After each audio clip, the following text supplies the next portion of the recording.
Hey, I'm Ariam, and this is my reading vlog for level 10 of Earth in the Four Nations Readathon.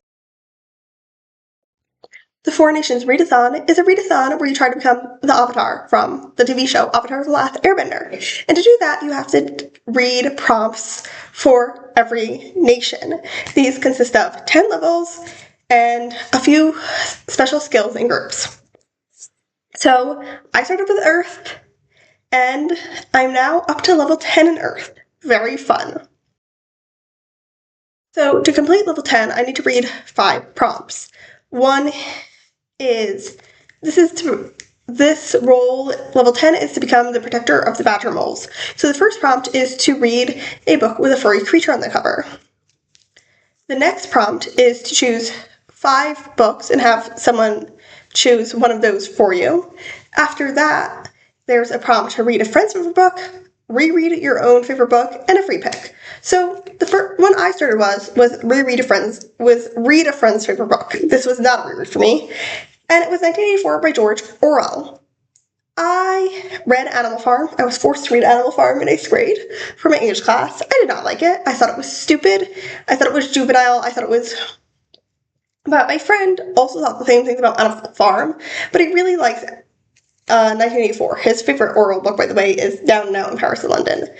I did not like this. Well, actually, I liked the first part. I really enjoyed that. I was very nervous about the romance in here, and I thought it was actually very convincing how it was done. In general, I thought it was very convincing, the first part. The second part basically consisted of our main character reading a political manifesto, and that was the book. I was extremely bored. The third part consisted of our main character being tortured, and I just am not a type of person who can read that. While I like tragedies, that was just not it for me. I felt sick, I felt miserable, I felt depressed, and I get that the book is trying to do that, but I can't read books when, there's that amount of on-screen violence. So I did not like this book, and I'm not sure how to tell him that. I mean, I'll tell him, he won't get mad, but it's disappointing when you read someone's favorite book, and I was really hoping to like it, and I was really hopeful in the first part, too. Luckily, I did tell him that. But I really thought I was just going to have such a good time reading it. The first part, I was enjoying it so much. And...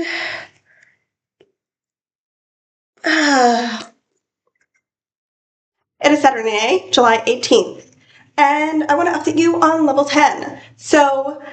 one of my prompts was I had to read a book. The really main prompt for this, I think, was I had to read a book with a small furry creature on the cover. And I had 2 Kitty Kazoo books that could work for this. One was Be Nice to Mice, and one was Going Batty.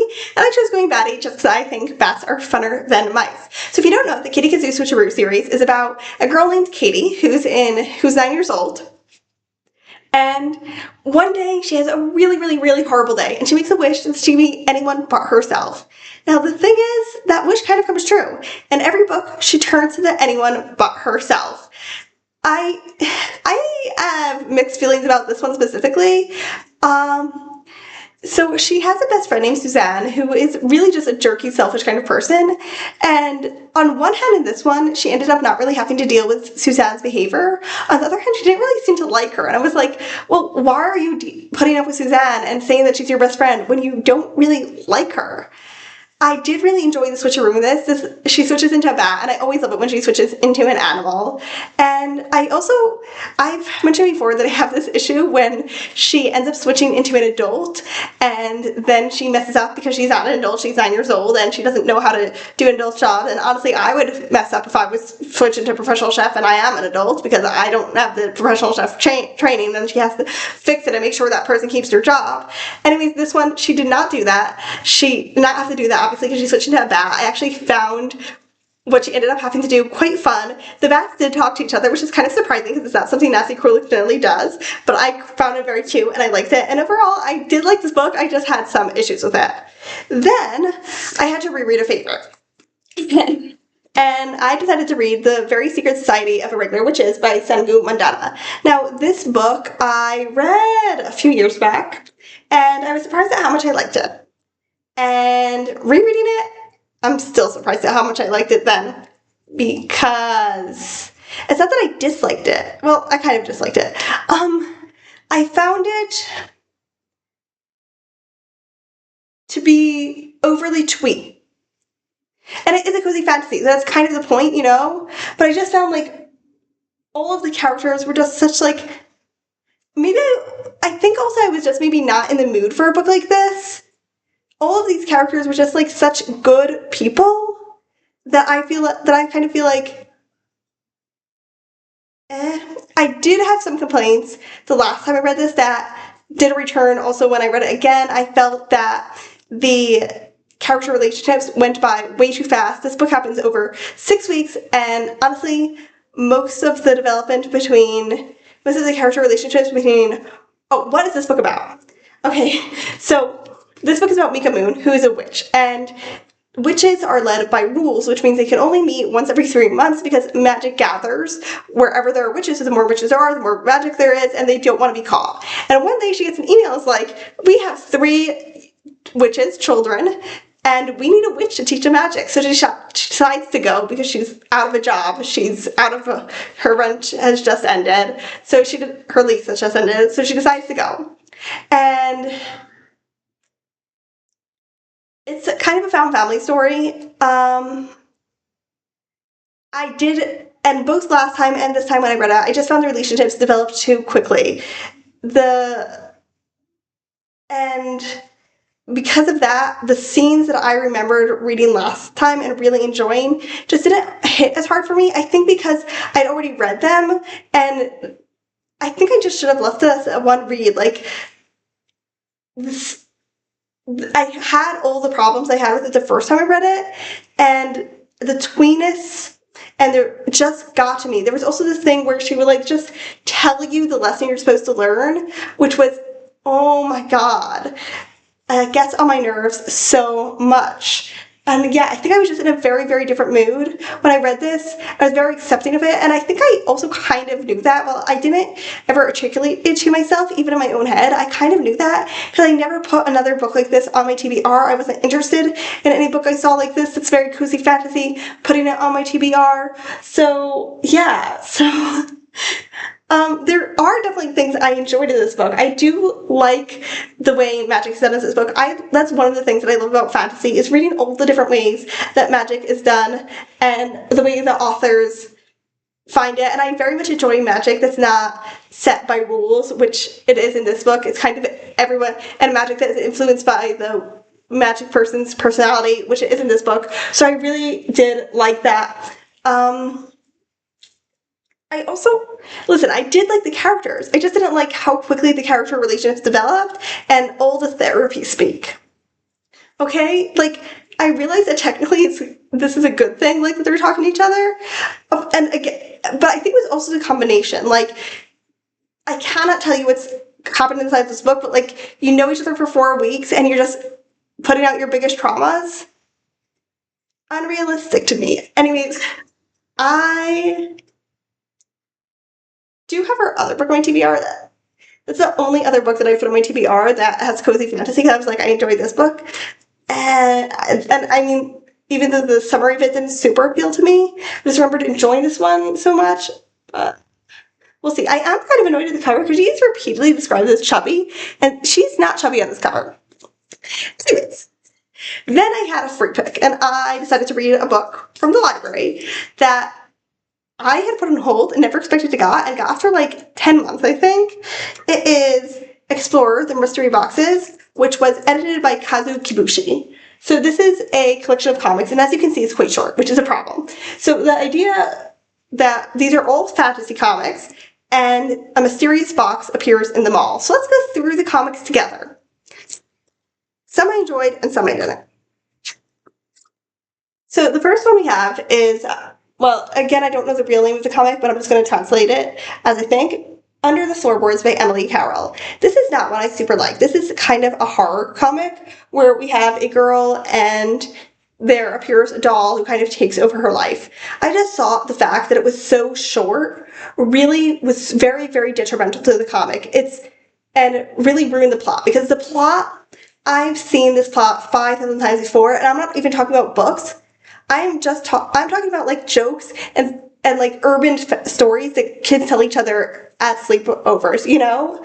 Like, so even for a kid who's this is their first foray into horror, it wouldn't be anything special. I did think that the storyboarding was interesting. I wasn't sure if I liked the storyboarding. Some ways I found it nice, and other ways I found it confusing. I wasn't quite sure what was happening at times because of the storyboarding. I do really like this author's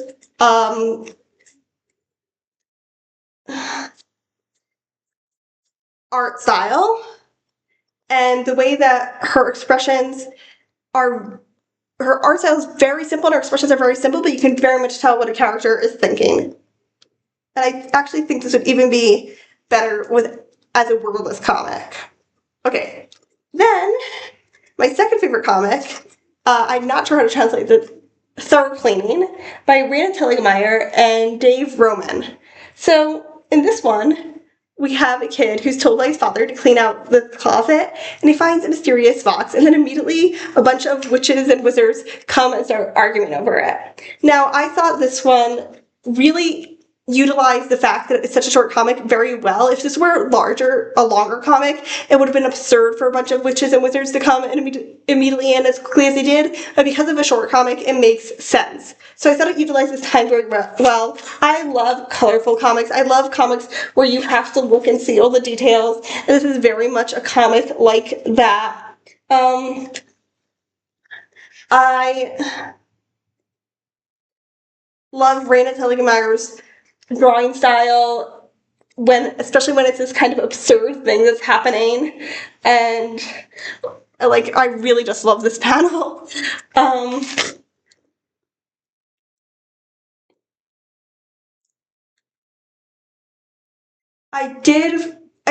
This comic does get some detrimentalness by the fact that it's so short, and we just have a character who just kind of gives us a bunch of exposition. But overall, I really, really like this. Okay, then the next comic was my third favorite comic in the book, and also like my last of the comics I liked in the book, which was The Treasure of the Maze Guardian by Jason Capo. So this comic, the ending was kind of disappointing, which is the main reason that I don't love it. The other main reason is that I don't love the art style, especially for the humans. I do love the art style when it comes to the non-human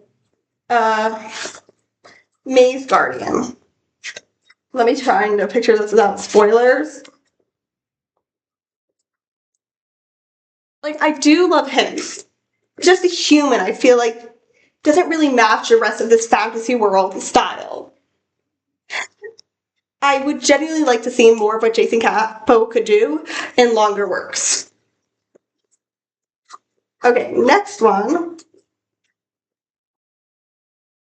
Oh no, I like this one too. This is my fourth favorite, which is The Butter Thief by Red Seacrest. So the main thing I don't like about this is, again, it's the art style, and I don't have anything actually bad to say about the art style. It just isn't my kind of art style. Like, there's literally nothing wrong with this. It just doesn't jive with me. And so obviously I'm not going to enjoy this comic. The main thing I feel about this comic that could be done better is that it should have been a cartoon, like TV. I feel the movement is it was so made for TV. Like, you see, like, there's this panels where you see here. Like, you see movement, and it's great for animation, not so great for a comic, I feel like. This is cute overall, it just isn't for me, and I do feel like in the back, it does say that quite a lot of them are storyboarders, which makes sense. Yes, and excluding Red Seacrest, he worked on Kung Fu Panda 2 and Megamind. I didn't watch Kung Fu Panda 2, I did watch Megamind, I enjoyed it, but you can definitely tell that he's a storyboarder first and foremost. Okay, then the next comic is one I actually really hated. Like, not just didn't like, really hated. And that is The Soldier's Daughter by Stuart Livingston and Stephanie Ramirez. The first and main reason I hated this comic is because it's a comic with a moral, and I do not, as I said, I do not like it when people stuff morals in my face. I also don't think this, I also, like, if you're already going to do a moral, tell it well, you know? It was not told well, it was janky, it was all over the place. There's this guy that shows up and disappears, and we never get any reason for him showing up and disappearing. And I also don't like the art style. And I don't think it's done well, the art style. I think there's too much going on in the wrong places. I'm not sure how to explain it, but like there's details suddenly, and like this guy has hairs in his arms, but why do we not get to truly see her expression when she's making a big decision, you know? That's what I mean. Okay, then we get to the last two comics. The second last one is my absolute favorite out of this group. And that is the What's Its Name, or the What's It, by Johan Matt and Simon Pancam. I opened up the title page of this comic and I already knew I was going to love it. And it's true. Again, I love the colorfulness, I love the details, I love the storyboarding. Like, look at this. Okay, we have our little guy here, and the shadow just makes it focus on him. At the same time, we have all these details in the back, and yes, they are important to the story. Obviously, the shadow is also important to the story. We have his expression. I just love the story. Again, I thought it utilized the space it had very well. It didn't need to be told in a longer form. I think this was the one that utilized best the space that it had. Not only did it not need to be told in a longer form, it wouldn't have done well being told in a longer form. This was just a perfect little comic. It used its space and length very, very well. And you can see also that it has varying sizes of boxes, but without making it confusing to read, which quite a few of the other comic strips that did use varying sizes of boxes didn't quite know how to use them and made it confusing to read. And the last one is by Kazuo Kibushi himself, and that is Escape Option. I didn't like this one for a few reasons. Again, it's a moral tale. And it was very obvious from the beginning that it was going to be a moral tale. I didn't like it. I don't love Kazuo Kibushi's art style. Again, I find it to be like, well, actually in this case, I find it to be kind of like, how is this art style of the person so different than the art style of the rest that's going on? Like, I would be fine with it either way, but I just don't like it when it's two art styles in the same place. It feels very janky to me. I do think the background and stuff are beautiful, though.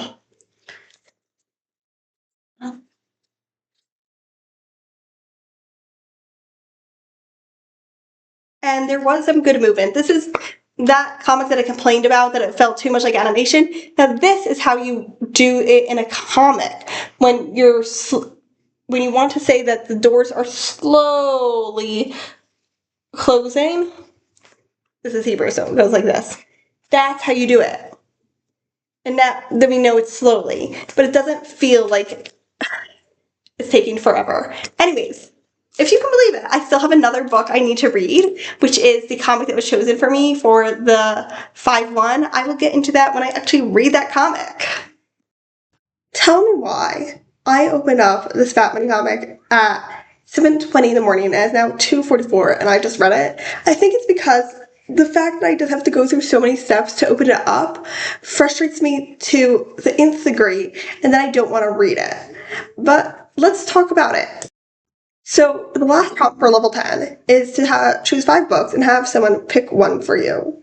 And for this, I chose A Planet Named Shale by Corvina Smith, In the Forest of Sorrows by John Halfers, Bad Rap by Nancy Krolik, Flower Power by Nancy Krolik, and you probably already understand, Detective Comics number 663 by Chuck Dixon.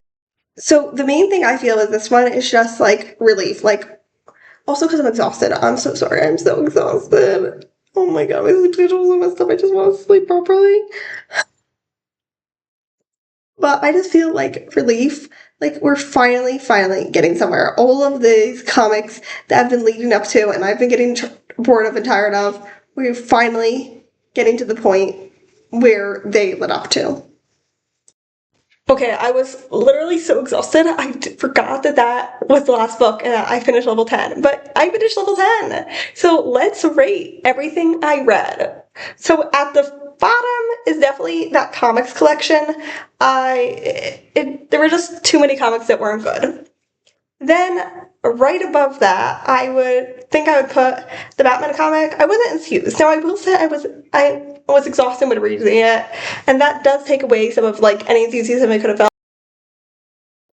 But I wasn't enthused. It is what it is. And then above that, I'm going to put the Very Secret Society of Irregular Witches.